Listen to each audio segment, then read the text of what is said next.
Despite the sunshine, it's another miserable day for British holidaymakers in 2020. For those who escaped to Portugal, which was only declared safe 2 weeks ago, they're in limbo about whether the UK is going to U-turn on that decision.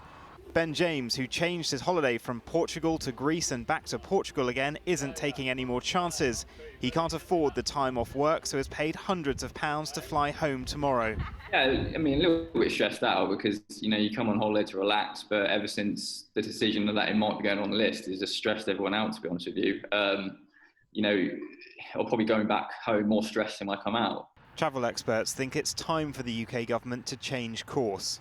It's really unclear for consumers who are anxious and feeling the pain of not knowing if their holidays are going to go ahead or not, whether they'll have to quarantine for 2 weeks on their return, how much it's going to cost them to change their holidays. And there is a clear solution that would work as a policy, and that's to introduce airport testing when people enter the UK.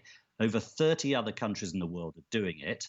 For now, though, for those who've booked to go, if there is a U-turn, the bother of trying to rearrange plans and get refunds. It could be another blow for the beleaguered tourism industry by further shaking traveller confidence.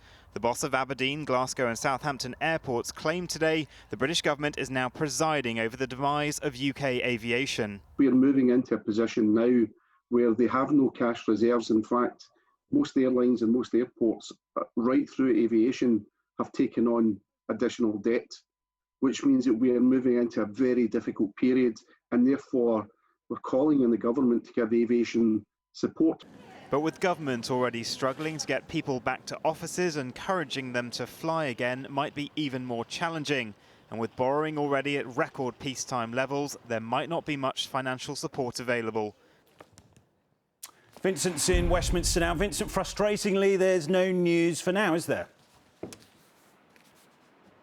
Well, we've been waiting all day for an announcement on whether Portugal and perhaps Greece as well would come off this list, and so tourists coming back would have to quarantine for 2 weeks. We've been getting quite mixed signals from government sources, but as we've gone on air tonight, Grant Shapps, who is the Transport Secretary, has put out a tweet saying we continue to keep the travel corridor list under constant review and won't hesitate to remove countries if needed. However, there are no English additions or removals today. Nonetheless, holidaymakers are reminded 14-day quarantine countries can and do change at very short notice. So no movement today, it seems, but that disclaimer from the government that they can change their mind. There had been a rise in recent days of cases in Portugal, so I think holidaymakers like the ones we heard from there will still be on watch. But all this is going to do is put more travel makers possibly off planning trips in the October half term or perhaps even Christmas holidays as well. Vincent, thanks for the update there.